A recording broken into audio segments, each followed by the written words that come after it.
mystery that cannot be explained. An enigma that defies reason. A surprising and unexpected answer. To encounter such a mystery firsthand may change your life forever.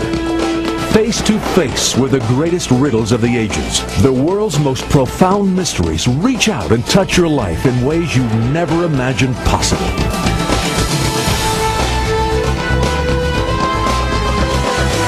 Extreme Mysteries.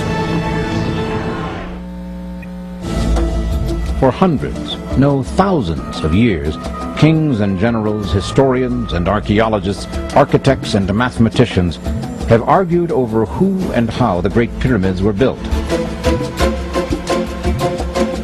Is it possible the answer can be found not in some ancient Egyptian tomb, but in an amazing tourist attraction in modern-day Florida called the Coral Castle?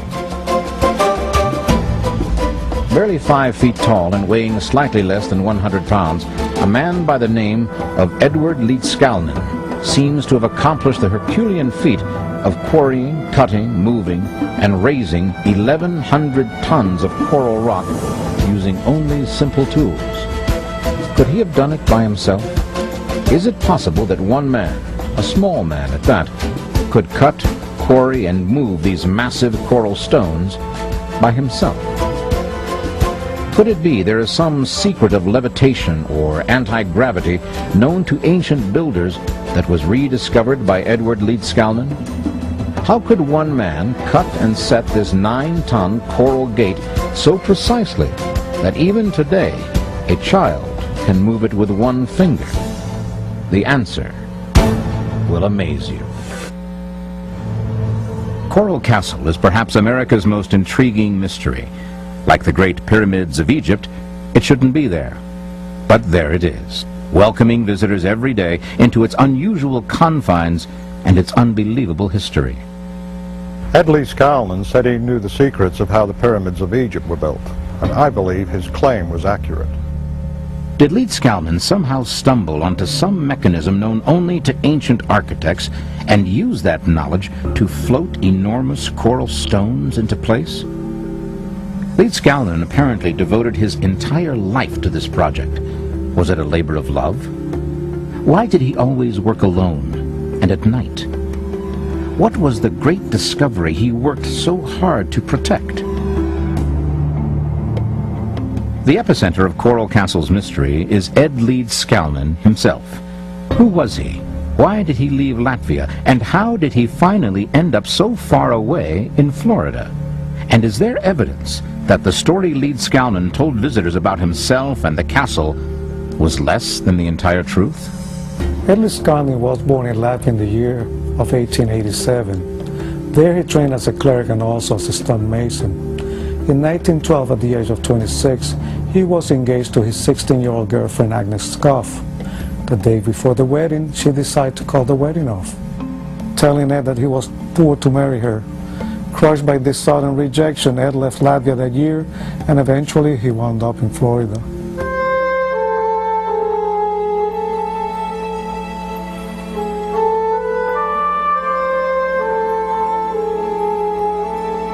He constructed the Coral Castle as a future home for him, Agnes, and their children. Ripley's, believe it or not, called this Feast of Love table the world's largest Valentine.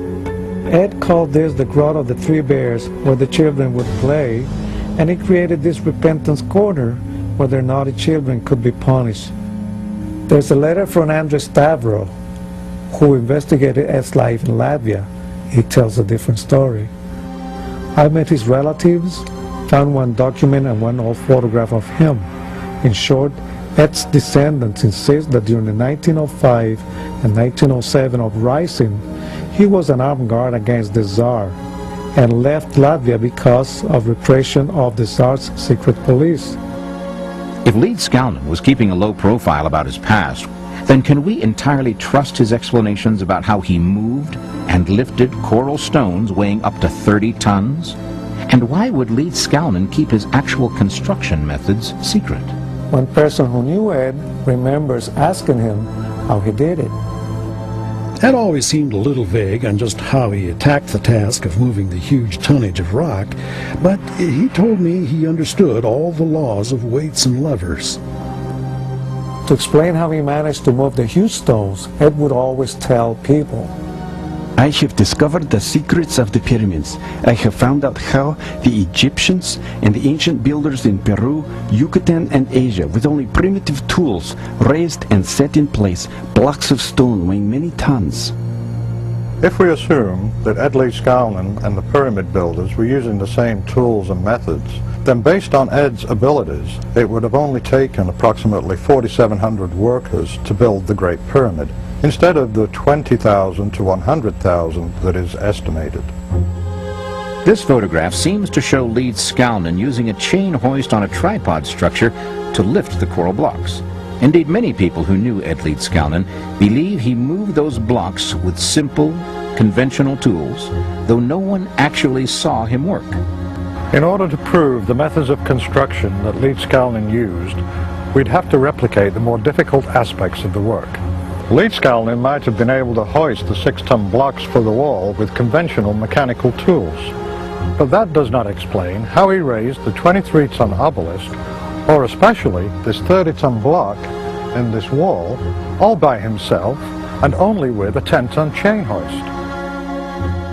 One of the most amazing aspects of this mystery is its complete accessibility. The castle is, after all, open to the public.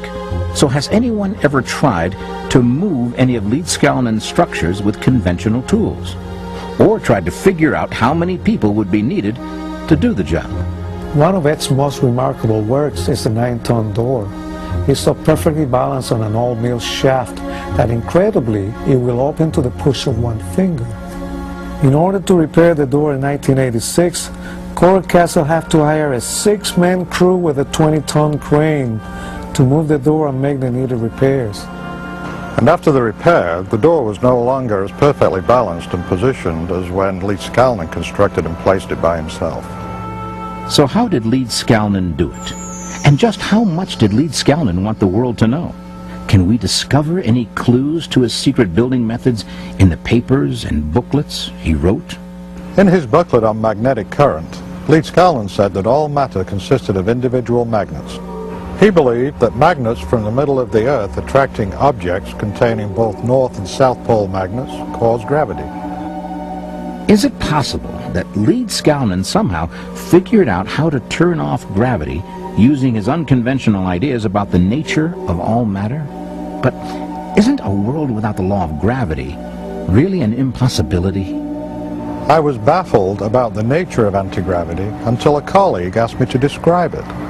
I said that it was a means by which objects could be lifted, and then I realized that we were already applying anti-gravitational techniques in our everyday life. Like getting out of bed in the morning, or an airplane, rocket, and forklift are all devices to overcome gravity. So I asked myself, what if there's no such thing as gravity? If, as Leedskalnin claimed, all things, all matter consists of individual magnets, could the known properties of magnetism explain gravity? Then I began to speculate that Leedskalnin was creating anti-gravity by simply flipping the magnetic poles in his coral blocks so they would match and therefore repel the magnetic polarity of the Earth. The flywheel in Leedskalnin's tool shop consists of bar magnets set in cement. It is mounted on a 4th-row camshaft. But this photo of Leedskalnin with his hand on the crank may not represent the entire operation. It is possible that there was a reciprocating engine attached to the crankshaft so that Ed could walk away and leave the flywheel running. I believe also that it became part of a radio transmitter. This photo of Ed Leedskalnin working shows him lifting a coral stone with his chain hoist on a wooden tripod. The tripod was made of old telephone poles with a small wooden box on top. Leading out of the box was a wire cable that goes down towards the ground. What was in the box is of course a mystery, but I speculate that it contained radio tuners such as those found in his tool shed. In this other photo, Ed is standing on the crossbars of the tripod. We can see that steps go up one of the poles to the small box, so it seems Leedskalnin needed access to the box while he was working, perhaps to adjust the tuners. magnets, flywheels, reciprocating engines, transformers, tripods with mysterious boxes, and radio tuners. How do the pieces of this puzzle fit together? And could the answer be a way to defy gravity and a spectacular end to the energy crisis? With rolling blackouts and gas prices skyrocketing at the pumps, you won't want to miss what comes next.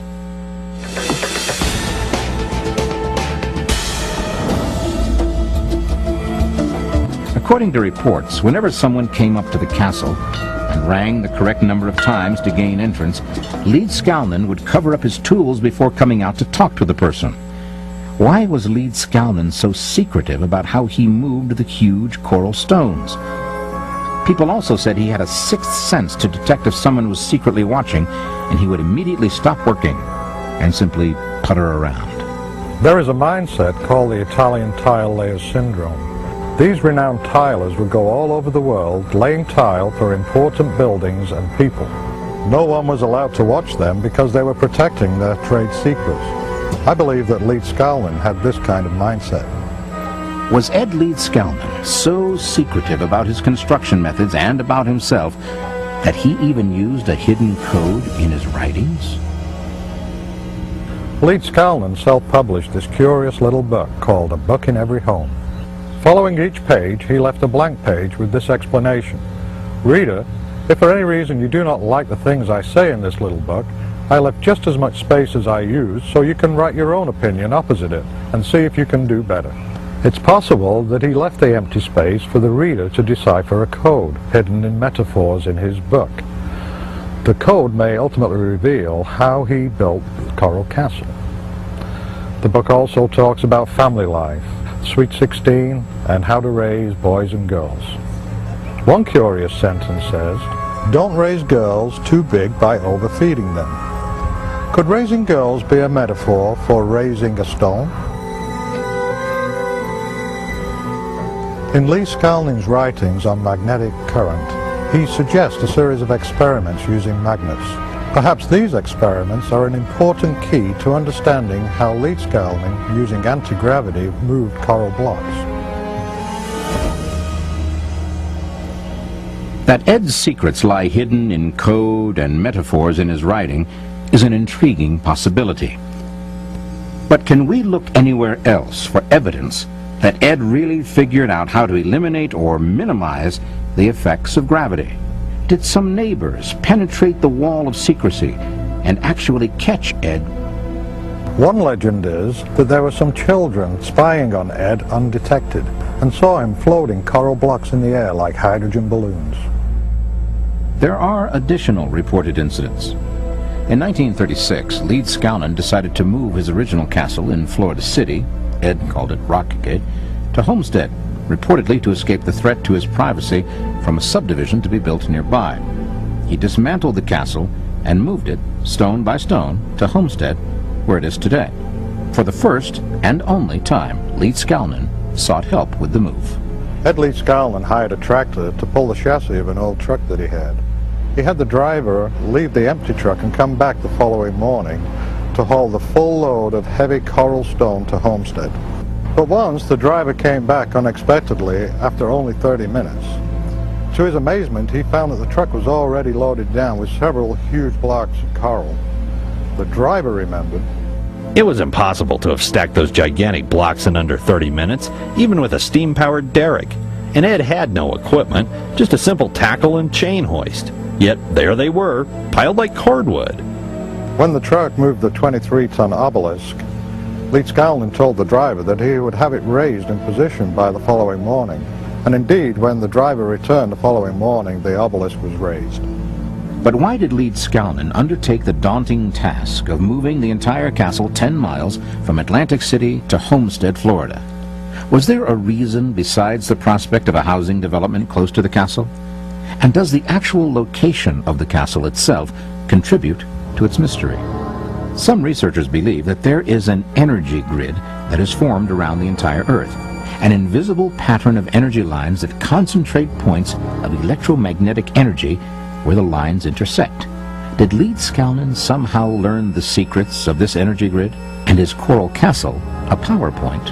I've heard that Ed had a map of the magnetic energy points of the Earth. Ray Stoner, in his book, The Enigma of Coral Castle, suggests that Leedskalnin moved the original castle to Homestead not because of an encroaching housing development, but because a surveying error misplaced the original castle 10 miles from the energy grid. Captain Bruce Cathy, a commercial pilot and author, is considered the world's leading authority on the energy grid.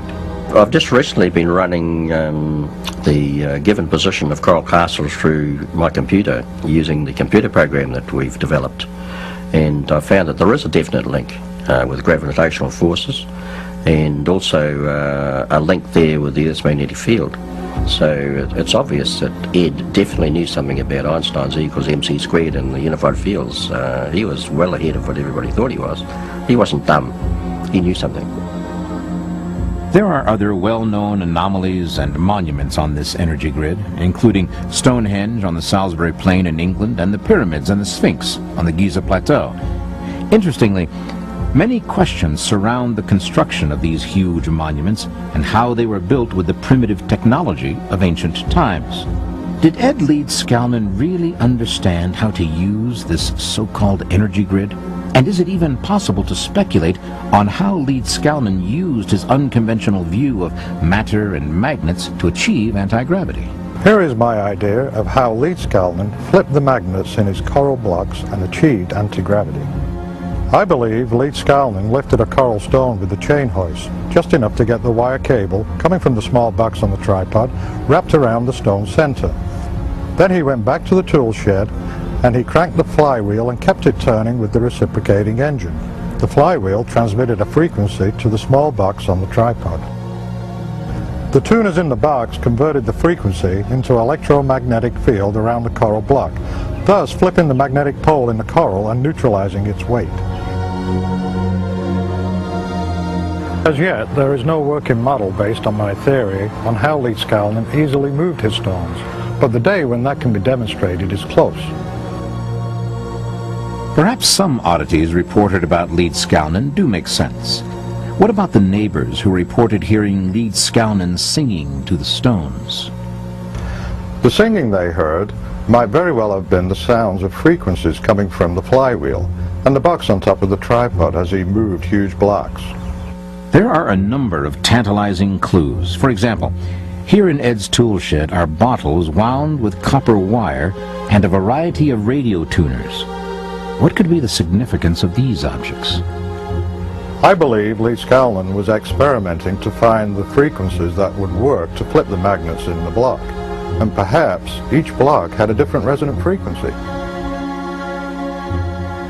If all of this, or if any of this is possible, perhaps even some of the structures constructed by Ed Leedskalnin at Coral Castle take on a new significance.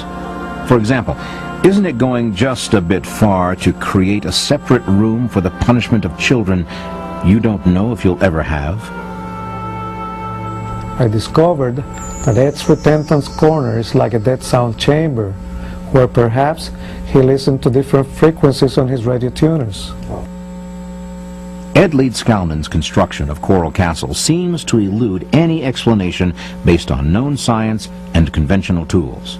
But what if we open our minds just a little bit? What if it really is possible to eliminate or greatly lessen the effect of gravity? What would the world look and be like with a new science and Ed Leedskalnin's tools? Could it help explain some mysteries from our past? Leedskalnin would appreciate that I'm here at the Florida table, cut into the shape of the state of Florida. He envisioned sitting here with the governor of Florida, along with the legislature, sitting in the rocking chairs discussing important matters. If anti-gravity is the answer to Leedskalnin's construction of Coral Castle, it will be possible to finally know how Stonehenge, the Sphinx, and the Great Pyramid and other ancient monuments were constructed, all unexplained by the primitive technology of their times. My research shows that the Great Pyramid was a geomechanical power plant that responded sympathetically with the Earth's vibrations, converting that energy into electricity. The Egyptians used the same principles of anti-gravity that Ed Leedskalnin understood and created an unlimited source of clean energy. The Great Pyramid and other ancient monuments were constructed, all unexplained by the primitive technology of their times. My research shows that the Great Pyramid was a geomechanical power plant that responded sympathetically with the Earth's vibrations, converting that energy into electricity. The Egyptians used the same principles of anti-gravity that Ed Leeds Skalnin understood and created an unlimited source of clean energy. Could we be talking about an end to the current energy crisis and an end to rapidly escalating gas prices at the pump and electric rates at home? Can we stop building costly new power generating plants? There is a small group of scientists in the world that have all this knowledge and they're using it. We're told in recent days that there's an energy crisis. They're having problems with creating new energy sources. Well, that's not true. The whole of the gravity field is energy, and it'll never run out. Now, all these new energy systems, all you'll have in the house, whether it be an antenna on the roof, a small box full of electrical circuits hanging on the wall somewhere or in a cupboard, and you've got free power. That's all you need. This was done way back in 1931 by Tesla, Nikola Tesla. He took the motor out of a Pierce Arrow car, put one of his electric motors in it, ran a car with the same method. He had approximately about 6 foot of aerial sticking out the back of the car. He had a small box under the dashboard full of electric circuits and a few valves, and he was getting 90 miles an hour out of the thing. Now, I think we can boil this all down to saying that we could have a future with a world with unlimited energy available and with no pollution. And to think now, a man like Ed Leeds Skalnin, just a small guy like he was, 5 foot tall, and he knew the secrets of anti-gravity. Now, how did he do it? If he can do it, and otherwise fairly uneducated, what would happen if they taught this in our universities? If the dream of a pollution-free world seems like nothing more than a wild fantasy, consider this. A group calling themselves the International Tesla Electric Company is today offering people free electricity to be generated on their own property by a new type of generator that uses the power of magnets. But how did Ed Leeds Skalnin, a man with only a 4th grade education, come to understand the most complex secrets of the universe? On Saturday night, Ed would ride his bike into town, dressed in his best clothes. He sat on his bike and watched the people, studying the personalities of those who came by. And with equal care, he relentlessly observed natural phenomena. Millions of people all over the world have been fooled, including myself, by wrong drawings in astronomy books in showing how the Earth's yearly pass around the Sun causes summer and winter. In fact, the drawings are wrong. I was lucky. I made a rock telescope and a rock sundial, and they de-fooled me. Now I know the right path the Earth follows. The scientists should come to Rockgate, Homestead, Florida, and have a good look at the new drawing, the telescope, and the sundial, and then notice how they would affect science. And he also observed nature with incredible detail. This is for biologists. I can see chromosomes without a microscope. To see, I close my eyes and then I open one eye just a little to look at the blue sky. Then I can see chains of beads floating in the liquid in my eye. Was it simply Ed Leeds Skalnin's quiet observation of the world that facilitated his understanding and discoveries about the world? Did he learn his secrets from the study of ancient Egypt? Is all matter composed of magnetism, as Leeds Skalnin claimed? And can scientists today alter the polarity of magnets to nullify the pull of gravity? Could it be that ultimately the answer is in an invitation to explore and study things for ourselves? Ed's sign at the castle boldly warns visitors, you will be seeing unusual accomplishments. That is certainly the case. On November 7, 1951, Ed Leeds Skalnin took a bus to Jackson Memorial Hospital, leaving a sign at the castle, "We'll be right back." A month later, he died quietly in his sleep from cancer. Unfortunately, Ed died without revealing his secrets. The mystery of his spectacular coral castle remains unexplained.